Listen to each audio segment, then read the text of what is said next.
How are you today? I'm just a law professor, not a doctor, but I'm doing well, thank you. How can I assist you with your SQ exam preparation today?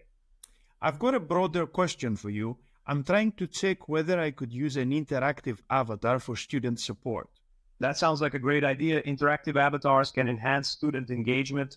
You might consider platforms that offer interactive avatar creation. Would you like me to share a specific URL for creating an interactive avatar? No, I've already got you, so I don't need another one for the moment. Understood. If you have any specific questions about using interactive avatars for student support or anything else related to this field, feel free to ask.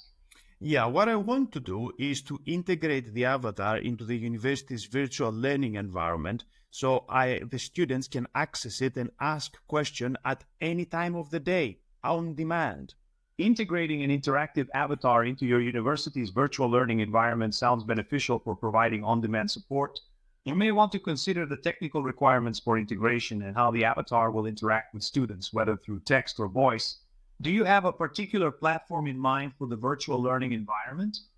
The university currently uses Blackboard. Blackboard is a versatile platform that supports various integrations. You might want to look into Blackboard's API documentation or available plugins for adding an interactive avatar feature.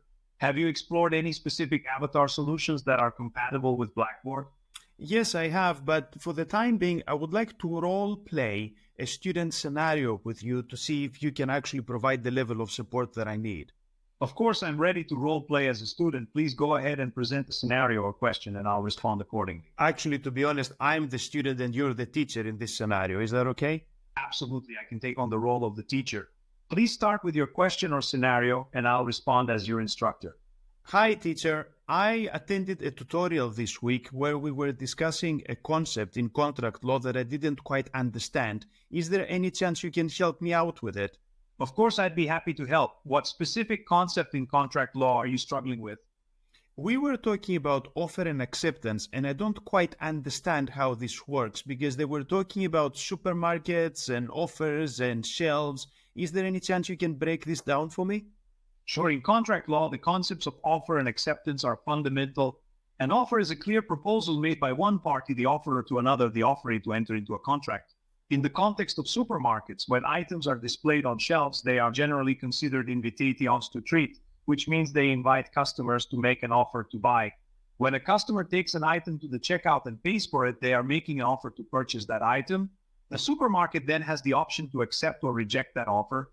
Acceptance occurs when the supermarket processes the payment, forming a contract. Does that clarify things for you? Which means then that if I take something to the till, they can refuse to sell it to me. Is that it? Exactly. The supermarket can refuse to sell an item even after you've taken it to the checkout. This is because the sale is only finalized once the supermarket accepts your offer, typically by processing the payment. If they choose not to sell the item, they are within their rights to do so. Okay, that's interesting. Can you also clarify something else? Because they were talking about advertisements being different. So if I lose my cat and I put a sign that says £100 if you bring it back, how does that differ from the supermarket situation? Great question. The difference lies in the nature of the offer. In the case of the supermarket, the items on the shelves are invitations to treat, as mentioned earlier. However, when you put up a sign offering a reward for the return of your lost cat, that is considered an offer to the world. This means anyone who finds your cat can accept your offer by returning it to you. Once they return the cat, you've entered into a contract to pay the £100 reward. Unlike the supermarket, where the offer is conditional upon acceptance at the checkout, your reward offer is open to anyone who fulfills the condition of returning your cat. Does that make sense? Yeah, I think that's helpful. Can you suggest like a couple of cases or legal references that I can mention to my fellow students next week? Certainly, here are a couple of key cases you can mention. One, Carlisle Carbolic Smoke Ball Co. 1T93. This case illustrates the concept of unilateral contracts and demonstrates how an advertisement can constitute an offer. The defendant's advertisement promised a reward for anyone who used their product and still contracted influenza. The court held that the advertisement was a valid offer that could be accepted by anyone who met the conditions. 2 Fisher v. Bell, 1961. In this case, a shopkeeper had a flick knife displayed in his shop window with a price tag. The court ruled that displaying the knife was an invitation to treat, not an offer, reinforcing the principle that store displays do not constitute a binding offer. These cases should provide a solid foundation for your discussion. Let me know if you need more information. This is fantastic. I mean, how do you know all this stuff? Have you been watching the Iglinavos YouTube channel? I haven't watched the Iglinavos YouTube channel, but I stay updated on legal principles and landmark cases through academic training and research. If you're finding their content helpful, it could be a great resource for your studies. Do you have any other questions or topics you'd like to explore? No, I think this is super helpful. Thank you so much, Dr. Yannis the Avatar. This has been fantastic. You're very welcome. I'm glad I could help. Just a reminder, I'm a law professor, not a doctor, but I appreciate the compliment.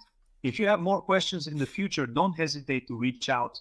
Good luck with your studies. Thank you. It seems you've been promoted faster than I have, so congratulations on that one. Thank you for the kind words. I'm here to support your learning journey. So if you ever need assistance or have more questions, feel free to ask. Best of luck with your studies. Thank you. You too. Goodbye.